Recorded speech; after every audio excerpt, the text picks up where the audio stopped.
Hi, my name is Sarah Allred. I'm the Horticulture Coordinator here at Ashton Gardens at Thanksgiving Point.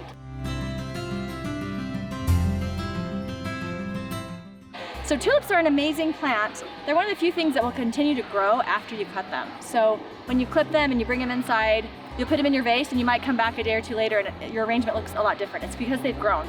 And they also follow the sun, so they're phototropic. And so I always put mine on the kitchen table, but I have a window on two sides. So I'll rotate mine every day so they just kind of start to bend all the different ways because their stems will just bend towards that light. The other interesting thing is that they open during the day and they'll close back up. So they might open up really big and you think they're almost done, but then overnight they'll close and then they'll open up again the next day. So tulips last a really long time.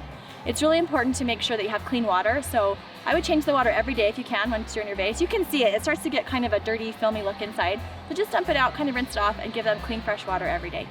So when you cut tulips, there's a couple of different things you can do. If you come and you cut one like this one's almost finished. You can see that it's open quite a bit. The petals are starting to curl a little bit, so this one's almost done. It's not going to last very long inside. But if you come and you cut one more at this stage, then you still have a lot of opening and closing left and growing. When we harvest tulips to do cut tulips like we did last year, we would actually cut them in this bud stage where the color's just barely starting to form. And then you can kind of keep them in, a cooler and things like that. So you wouldn't do that necessarily for home. I would say you'd want to do a tight bud like this, or these ones right here, and then you can enjoy them for quite a few days.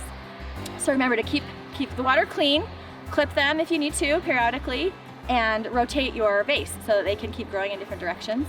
The fun thing about tulips is there's so many different kinds. So here you can see, different colors. These little guys coming up, they're a little bit shorter than normal, but they have that fringed edge, and so that adds some texture to your arrangement. We have a lot of other tulips that are the doubles that are really full like a peony, and those are fun to add to your containers too. So it's a lot of fun.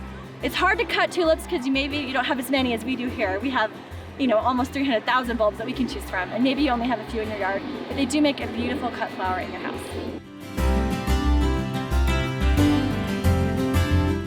So today I wanted to share a little design tip that I learned from our garden designer, Esther Henriksen. She is a master of color, as you can see when you come to the Thanksgiving Point Tulip Festival.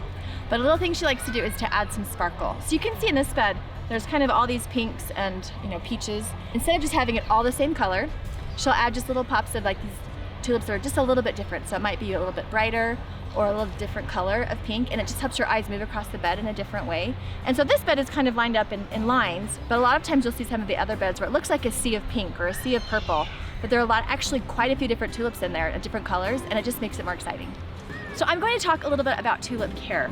So as you go through the season, you'll start to see the tulips are starting to fade, and there's a lot of other pretty tulips you don't want to detract from them. So you can come out and you can deadhead. So when you deadhead a tulip, if you cut it right here, then you'd have this ugly stem sticking up, and that wouldn't be very pretty. So we like to deadhead our tulips all the way down to here.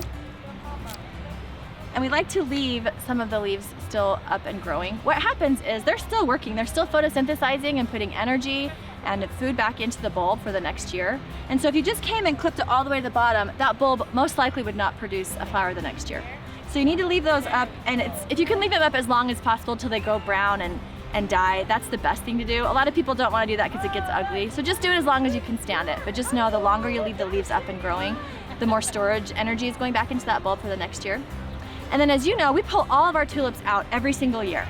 And so we pull all these bulbs out and then we sell them. They are $5 for a dozen. So those will go on sale after Memorial Day usually is when that happens. Just keep an eye on our emails and our website. But then you take them home and you let them dry out just a little bit, and you'll store them in a dry, cool place, and then you'll actually plant them again in the fall. So you can plant them until the ground freezes. We've planted as late as the end of October if we've had to, but that's what you have to do. Or you can go home and plant them right away and just leave them there. The problem is they might get too much water in this season. They don't love lots of water, and so you just store them and then plant them again in the fall. And it's another thing with planting, not everyone can plant 200,000 or 300,000 bulbs in their garden, right? We understand that.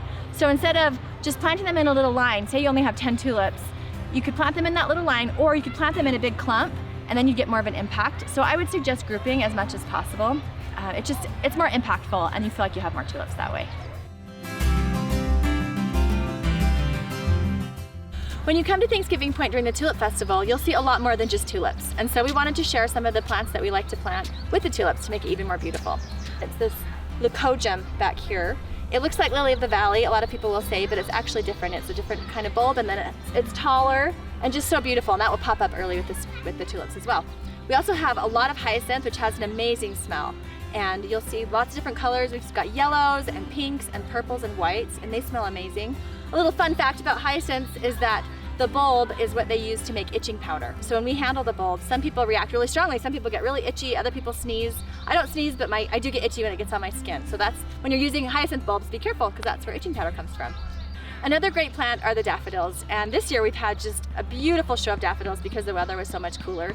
They come up earlier than the tulips, so a lot of times when you come to the Tulip Festival, they might already be gone, but this year you've seen so many in so many different colors. A lot of people think they're just yellow, but we've got whites and peaches, bright yellows, pale yellows, almost an orange color sometimes, and there's doubles, and some are really frilly and some are very simple, so daffodils are great.